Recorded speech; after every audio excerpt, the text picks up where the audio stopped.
Starting a new job can be exciting and slightly terrifying at the same time. We are often keen to deliver results quickly, but taking action too soon can sometimes backfire. We've all seen people come into a role and quickly institute change without fully appreciating the context for their work. Or others that focus on the wrong things and end up not delivering what's required. There are some simple steps that we can all take to increase our chances of starting a new role well. 1. Plan your approach.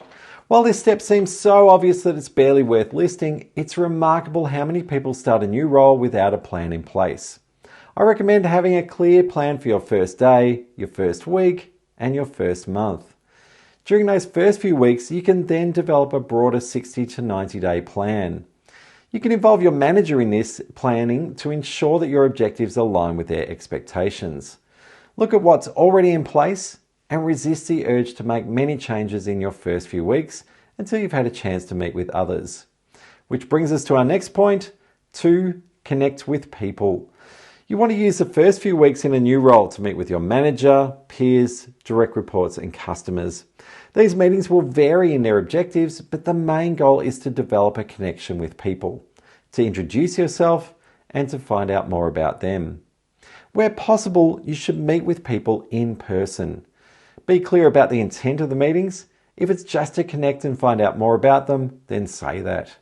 The personal connections that you establish in your first few weeks will serve you well into the future. They are also likely to provide further insight into the role and their expectations. 3. Connect with purpose. Be clear about how the role contributes to the organisation. While this should be clear through the recruitment process, it's worth clarifying with your manager how the role makes a larger contribution. This will help to guide your decision making and also provide motivation for the role.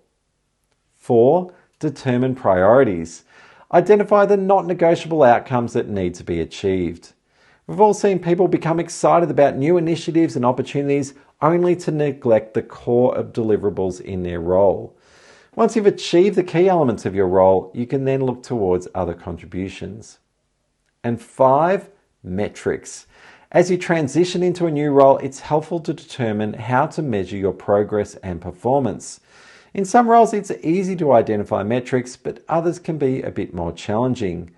Work with your manager and others to identify important metrics that provide a genuine insight into your performance. Moving into a new role presents lots of opportunities and challenges. Taking these 5 steps will help you to make the transition successful.